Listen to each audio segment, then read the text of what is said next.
20,000 uncirculated bills, 4 parachutes, and a man who vanished into thin air. For over half a century, the FBI launched its most massive manhunt in history, yet they failed to find a single trace of him, not a single clothing fiber, not a single strand of hair.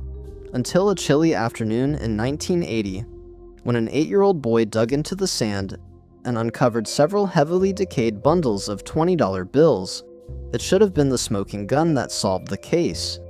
Instead, the scientific analysis left investigators utterly baffled, because geographically and geologically, this money shouldn't have been able to exist here.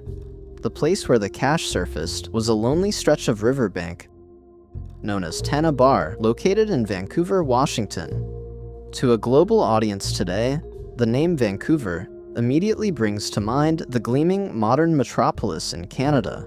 But back in the 1970s, this was the original Vancouver, a gritty, quiet, blue-collar port town defined by lumber mills and paper factories along the Columbia River. Life here moved slowly. Over 99% of the population consisted of working-class locales, who all seemed to know one another. It was a community entirely untouched by the chaotic social shifts or high-profile crimes sweeping the rest of the nation. It was a place where nothing unexpected ever happened.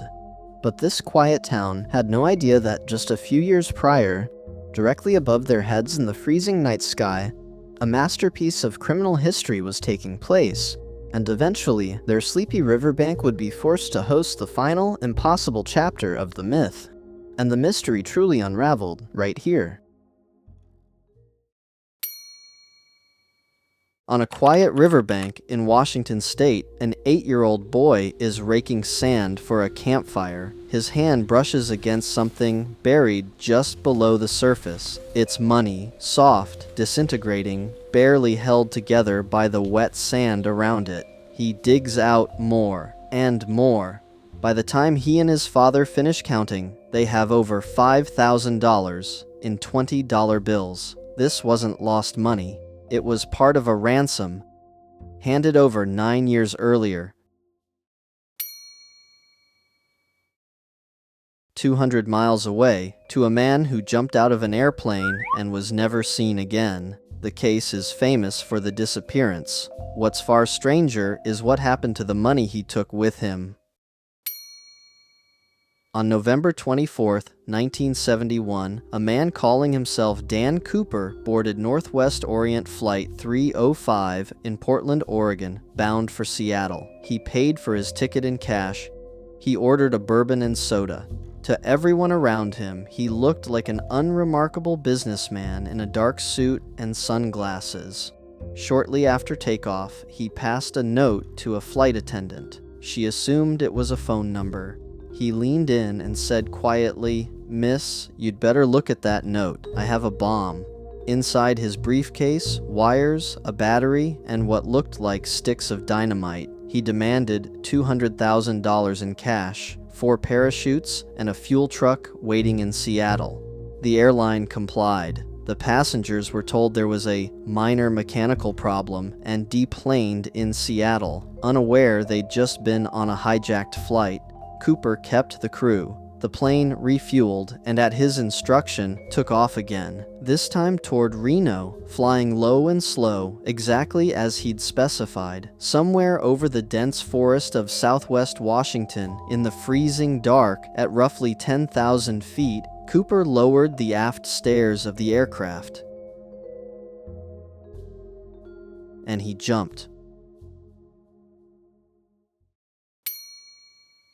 What followed was one of the largest manhunts in FB1 history. Hundreds of agents, soldiers, and volunteers combed the forest below the suspected drop zone. They searched for weeks, then months. They found nothing. No body, no parachute, no briefcase, no footprints. It was as if the man had vanished the instant he left the plane. Investigators considered the obvious explanation, that a middle-aged man, jumping at night in freezing temperatures, wearing a business suit and dress shoes into mountainous terrain he'd never seen, simply hadn't survived the landing. It was the simplest explanation.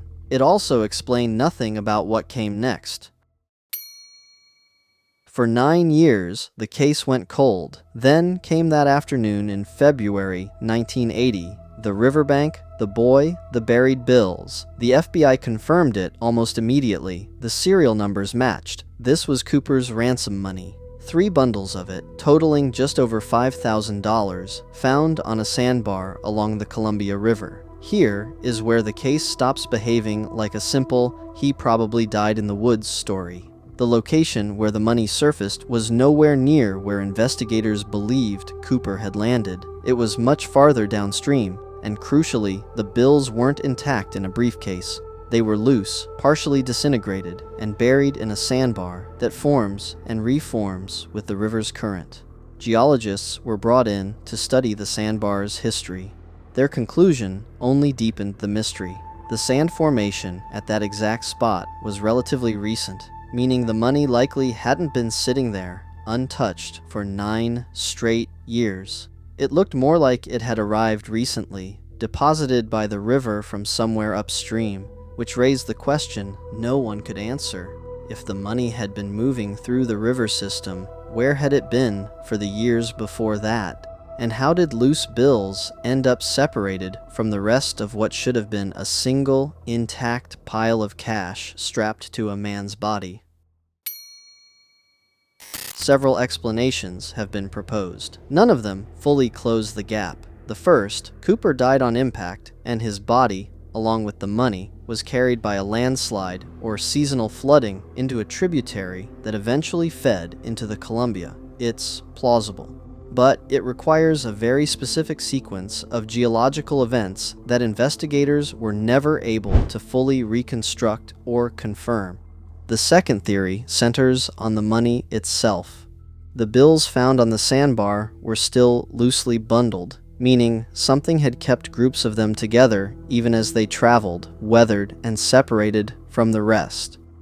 If the cash had simply been dumped into open water, the prevailing assumption is that it would have scattered far more randomly than what was found. The third theory suggests Cooper's parachute may have failed to fully deploy, or that he struck the canopy of dense trees on the way down, and that the money separated from him there, well above the ground, before slowly working its way into the watershed over years of rain and snowmelt. Each theory solves part of the puzzle. None of them solve all of it. And to date, no trace of Cooper himself. No remains. No parachute, no briefcase has ever surfaced anywhere in over 5 decades. If the geological data couldn't solve the mystery, the FBI hoped the human element would. Over the decades, investigators examined more than 1,000 potential suspects.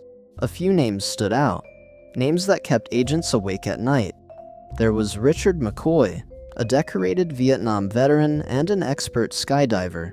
Just 5 months after Cooper's heist, McCoy hijacked a passenger plane using an identical playbook, demanding 4 parachutes and escaping out the aft stairs.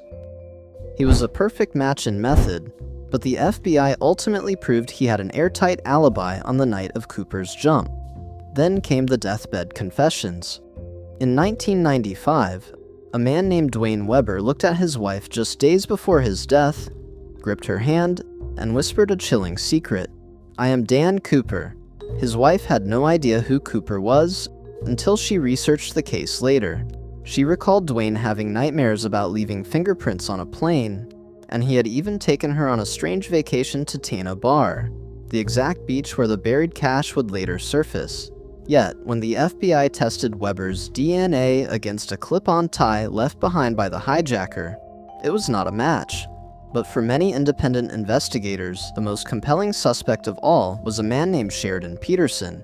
Peterson was a former Marine Corps smokejumper, an elite class of paratroopers trained to leap directly into raging forest fires.